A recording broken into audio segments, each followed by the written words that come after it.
Hey, this is the franchise Shane Douglas. Josh Alexander, and you're watching Ollie Harper. You're fanging and banging with Ollie Harper on YouTube.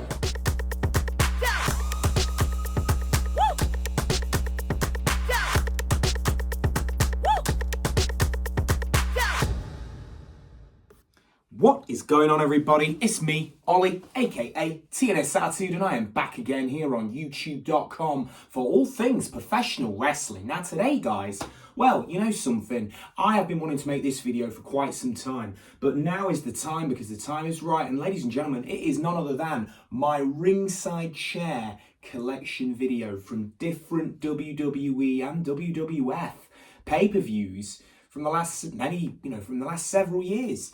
Now, I have 4 chairs, but honestly, it's a pretty cool video, getting these all in a line, and my wrestling geek has come out in today because all these chairs are pretty cool and significant, and I want to talk about them because they're all from different cool shows that I've either attended, or gifts, or things I've got from eBay, but yeah, let's break it down and let's get a little look at what we got here, guys, because there's some in here that you haven't seen in quite a few years, and there's some that are a bit more recent and a bit more current. But guys, let's have a look. So, ringside chairs. They are the commemorative item. They're the absolute crown jewel in any wrestling fan's collection. And you know, when you go to the US and you do pay on Ticketmaster, or how I do it, you will find yourself in a position where you can, you know, get the seats that get you the chair. Now, this chair here is a pretty special chair to me. This is actually a very special chair. This is actually the very first WrestleMania that I ever attended. This was in East Rutherford, New Jersey. This was at, of course, WrestleMania 29. The vlogs are on here, of course. I went with my good buddy Sean Blackford. I went with Robbie Rebel. We went with a few of the cool people, and yeah, this was a good one. You know, this was a good trip. Did I sit in this chair at the event? No. This was a chair that I purchased actually after the show when we were leaving the MetLife Stadium.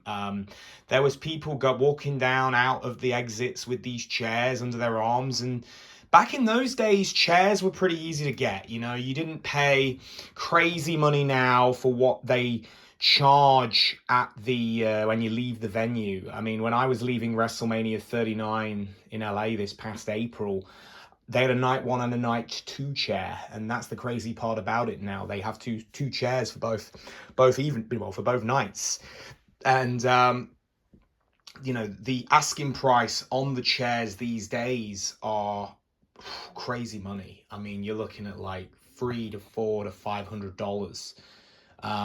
It really is crazy money, but yeah, but this is a special one to me. And of course, this was the chair that I would I got taught the whole bubble wrap technique from Sean and Robbie. They actually packed this chair for me. You know, this was a very special thing. I was a young kid at the time, and those guys took care of me, and you know, they made sure I got this chair home in one piece, and yeah, it was a good event for that. You know, there was some good memories on that trip, and you know, getting to meet the Undertaker, Hulk Hogan, Ultimate Warrior, Bret Hart, some good people we met over that year. Of course, with the UK Rampage, baby. But yeah, very cool. There was actually a Kmart chair that got released also for this event, but I don't care for that because that wasn't at the event. That was just like a collectible chair you could buy from Kmart.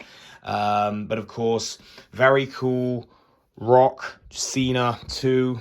I was there, New Jersey, MetLife Stadium. Even got the logo on there for MetLife. So that's very, very cool.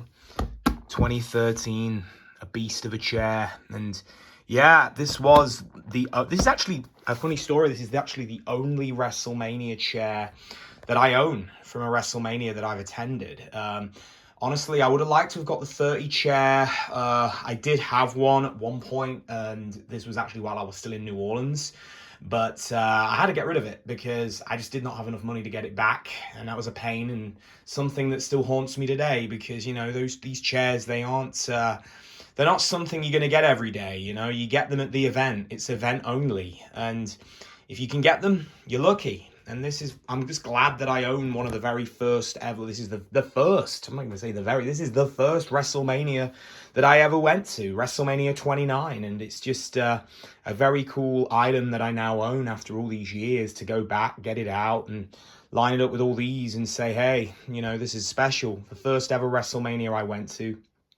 And all the way from New Jersey, Rock, Cena, of course, CM Punk and The Undertaker. That was Punk's last WrestleMania. Can you believe that? Crazy. But yeah, a good one. So let's move on a little bit. Of course, the next chair, ironically, after that one, was, of course, Survivor Series War Games. Now, this was a chair that I actually did sit in. I sat in this. Of course, just recently, I did post the War Games vlog. And those seats this cost me, with the currency conversion, it was around $5.50, but that was for a floor seat, 4th row, on seat 8. And of course, I got the chair as well, which you can never beat. And this chair is damn cool. I mean, of course, you got TD Garden on there. This is classic. This chair, in I think a few more years, will really, really be a piece to own, because this is the bloodline, guys. This is history right now we're living in. We're living in cinema. I mean, you got Roman Reigns on there with his historical title reign. You've got Sami Zayn in one of what I think back then was the golden era of the bloodline. Of course, the Usos. You've got the Wise Man, Paul Heyman. Of course, Solo Sikoa. So yeah, this was a cool chair. Of course, the first War Games that they did for Survivor Series. And yeah, a very cool item. Then, after... Obviously, I went to WrestleMania and I didn't get a chair. I wish I did. I still look occasionally on eBay for a chair from Hollywood, but I'm not finding anything right now. It's crazy times. It's going to be a thing to get something from America, I think. But, I've got other priorities right now with saving for WrestleMania 40. I think that I have to try and get one at 40, just because 40 is going to be my last WrestleMania for now. So I do want to, try and get a chair from that event. I just think it would be the right thing to do. But yeah, moving on, of course, we've got my WWF SummerSlam chair. Now, this is from 2001, of course, from the Compact Center in San Jose, California. Now, of course, this is the chair representing The Rock's return after filming The Scorpion King. And, this was around a very prime era in WWF with, of course, the Alliance. And, of course, around the time when, of course, 2001, when Vince would buy WCW. And then for many months, we, of course, would have the Alliance storyline with, of course, ECW getting involved, WCW. And it was all on screen until Survivor Series of that year when Vince would reign supreme. But, this was a cool chair. I bought this one off eBay. It was nice. I wanted to own a more archaic or more legendary item.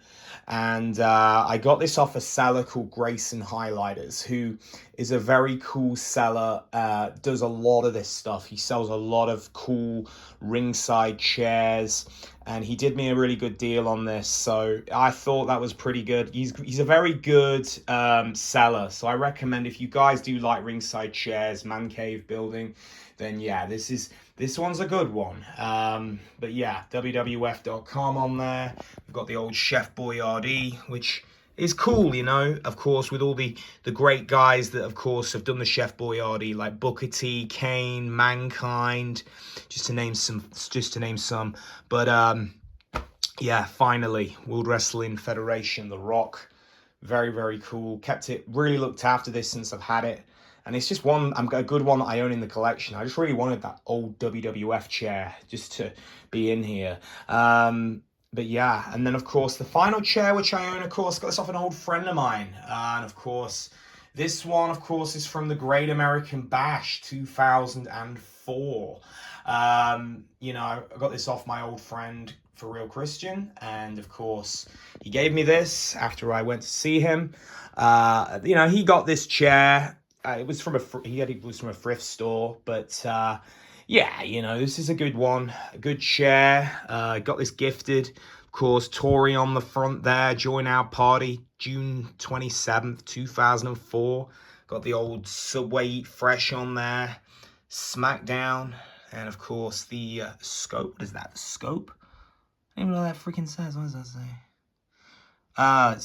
But this is an old one. And of course, just a cool one to own. Of course, the main event on this one, of course, was JBL, Eddie Guerrero, Texas Bull Rope match. I was in secondary school when this event aired. And again, this kind of goes more with my SummerSlam chair because these two, you know, I never attended these two shows, but they are just cool chairs to own. And I would just say, you know, definitely more classic, you know, wrestling chairs in the collection. You know, I own 4. I'm pretty happy with that. Like I say, I'd love to own more, but you know, space is a thing, and these do take up room. You know, I've got a little bit of an agreement where I can store these. So you know, it's one of those. But yeah, the Tori one is really cool. If she ever did another appearance here in England, I'd probably try and take this to get autographed because I think this is a nice item to have. And yeah, so yeah, very cool. 04 SmackDown. I remember, I can tell you now, I didn't go to this, obviously I didn't go to this pay-per-view, but of course, this is the year that I attended my very first SmackDown house show in Nottingham, which saw Eddie Guerrero and The Big Show team up to take on Kurt Angle and JBL in the main event. That was at Nottingham Arena. I was at that show. I remember the first match was Billy Kidman and I want to say, was it Billy and, no, it was Rico. I think it was Rico versus Billy Kidman. It was something like that. It was the opener. I remember Teddy Long being on this show. But yeah, good, you know, good chair. I love all these chairs. This is really cool stuff for my collection, and yeah.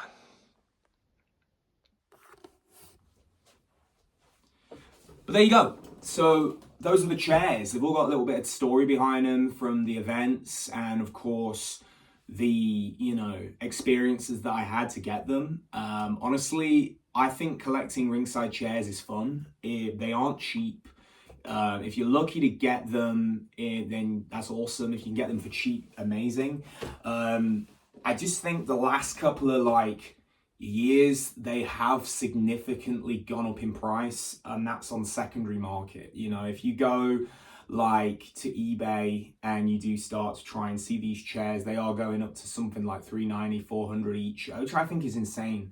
But I think for me, this is definitely the ultimate piece of wrestling memorabilia next to a piece of ring-worn attire. That is my opinion.